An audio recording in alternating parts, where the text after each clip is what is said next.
निकुंज, good morning. निकुंज, आज सुबह आपको किस तरह के क्यूज आप रीड कर रहे हैं? कल भी हमने देखा कि 16,400 के आसपास से अच्छा रिबाउंड आया लास्ट आवर ऑफ ट्रेड में। ये तीसरी बार हुआ है ऐसा जब हम 16,400 के 50 पॉइंट ऊपर नीचे वाले जोन से अच्छी रिबाउंड दी है। तो क्या आपको एक सेंस आ रहा है कि धीरे धीरे चीज़ें फैक्टरिंग होना शुरू हो गई हैं लेवल्स में? अजय, पहले अच्छी खबर की बात करें, बुरी खबर की बात करें? देखिए, एसजीएक्स निफ्टी तो बता रहा है ग्रीन, तो पहले अच्छी खबर की बात कर लेते हैं। तो अजय, जब सुबह मैंने फ़ोन पे मार्केट देखा तो सबसे पहले मैंने क्रूड देखा। मैंने बोला जी $117 अब तो क्या होगा। मगर उसके बाद मैंने देखा डाउ ऊपर बंद हुआ है, नैस्डैक ऊपर बंद हुआ है। तो ऐसा नहीं है कि भाई सब जगह इस समय खतरे के बादल मंडरा रहे हैं। आप बुरी खबर क्रूड है कि भाई कहाँ पर जाकर के रुकेगा, मगर उसके साथ जो जुड़ी खबर यह भी है कि इक्विटी मार्केट गिरना, ग्लोबल इक्विटी मार्केट इस समय गिरना रुक गए हैं। और कल पावल साहब से बात करके तो समझ में आ गया जी, मार्च में जब वो आएंगे 50 बिप्स नहीं बढ़ाएंगे। तो अगर वो 50 बिप्स नहीं बढ़ाएंगे तो उसका मतलब क्या है? उसका मतलब ये है कि या तो वो ग्रोथ को लेकर के अभी चिंतित हैं, या फिर इन्फ्लेशन या क्रूड को जियोपॉलिटिकल कंसर्न जो आने वाली हैं उससे उनको लगता है ग्रोथ कम रहेगी। अगर ग्रोथ कम रहेगी तो जाहिर है इन्फ्लेशन की वजह से जो कंसर्न्स हैं वो हो सकता है कम हो।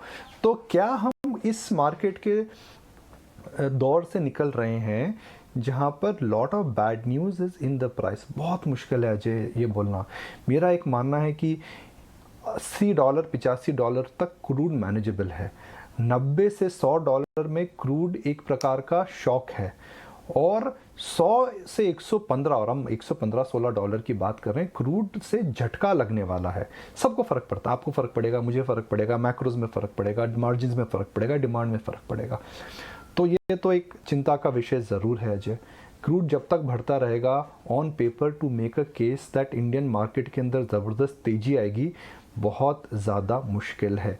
कॉन्सलेशन ये है अजय, ब्रॉडर मार्केट नहीं गिरे हैं, निफ्टी को सपोर्ट मिल रहा है, एफआई बेच रहे हैं मगर डीआई खरीद रहे हैं। तो मार्केट के अंदर ब्रेकडाउन अभी नहीं हुआ है, मगर क्या मार्केट के अंदर आप एक कॉन्ट्रा केस बना सकते हैं जी भाई मैं तो मार्केट में इस समय जाकर के खरीदारी करूंगा? जब क्रूड 10% हफ्ते भर में बढ़ रहा है तो आप कैसे बना सकते हैं? बिल्कुल। Good morning Nikunj. Of course अच्छी खबर ग्लोबल मार्केट का सेटअप जो कि पॉजिटिव है, और क्रूड में जो उबाल लगातार हम देख रहे हैं वो कंसर्न जरूर साबित होते हुए दिख रहे हैं। लेकिन फिर इन तमाम संकेतों को देखते हुए वीकली एक्सपायरी का दिन है भारतीय बाजार के लिए, आज का सेटअप कैसा नजर आ रहा है आपको? मानसी, मैं रोज़ यही बोल रहा हूँ कि भाई मार्केट में अगर आपको पोजीशंस लेनी है तो डे ट्रेडिंग ही करिए।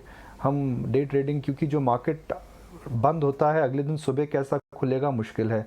हम अक्सर बोलते थे मार्केट के अंदर इस समय इंट्रा डे नहीं, इंट्रा घंटे के मूव आ रहे हैं।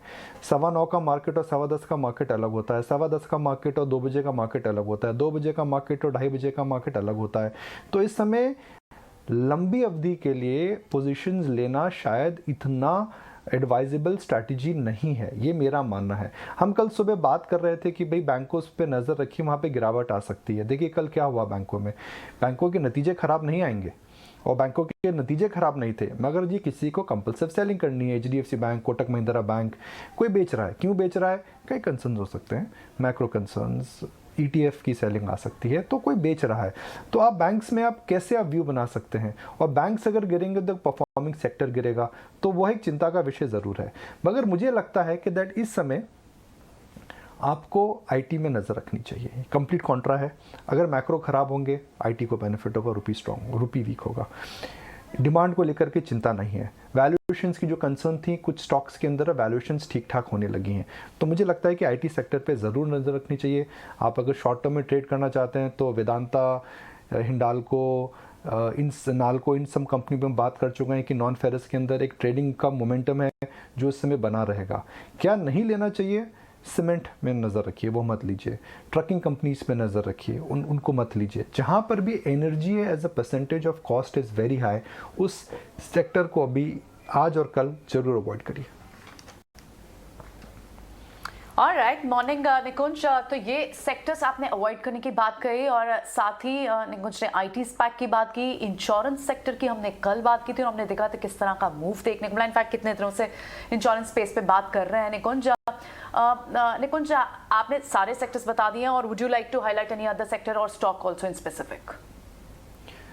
प्रियंका, इंश्योरेंस मुझे अभी भी लगता है दैट इंश्योरेंस का आने वाला साल जो रहेगा गए साल से बेहतर रहेगा। और मैं सिंपल एक बुनियादी बताता हूँ फैक्टर इसका क्या है।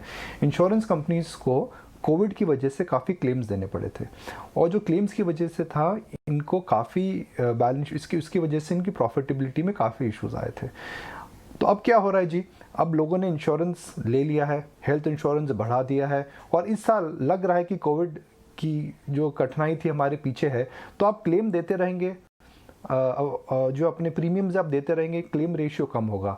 तो मेरे को लगता है कि इंश्योरेंस का जो वर्स्ट ईयर था वह ख़त्म हो चुका है। काफ़ी दूसरे सेक्टर्स में प्रियंका इस समय जो कोविड की मार पड़ी थी री रेटिंग हो चुकी है, एयरलाइन में रेटिंग हो चुकी है, होटल एंड हॉस्पिटैलिटी स्टॉक्स में री रेटिंग हो चुकी है, मगर इंश्योरेंस में भी री रेटिंग नहीं हुई है। तो मेरा मानना है कि इंश्योरेंस सेक्टर में ज़रूर नज़र रखिए। SBI लाइफ है, HDFC लाइफ है, LIC का इशू आने वाला है, वो लाइफ हो गई, मगर नॉन लाइफ भी मुझे इंटरेस्टिंग लग रहा है। ICICI लोम्बार्ड 2.5-3 साल से शेयर कहीं नहीं गया है। स्टार हेल्थ जिसमें राकेश झुनवाला जी का निवेश है वह इशू प्राइस से नीचे टर्न कर रहा है। तो मुझे लगता है दैट ये जो क्वार्टर रहेगा वर्स्ट क्वार्टर रहेगा स्पेशली हेल्थ इंश्योरेंस कंपनीज के लिए और आने वाला समय अच्छा रहेगा। शेयर बाजार में देखिए प्रियंका, हम कहते हैं ना, आगे देखो पीछे की बात मत करो, जो हुआ उससे सीखो और आगे इंप्लीमेंट करो। तो is the worst behind insurance अगर आपको लगता है तो इन शेयरों पर नज़र रखिए। ऑल राइट, तो क्लियरली रेयर व्यू नज़रिया नहीं रखना है, हमें फॉरवर्ड लुकिंग अप्रोच शेयर बाजार में ज़रूर रखना है। लेकिन शुक्रिया ये तमाम जानकारी के लिए, बाजार पर अपने एनालिसिस और साथ ही आज के लिए कौन से सेक्टर्स पर नज़र रखनी है और कहाँ से दूर रहना है ये भी हमें बताने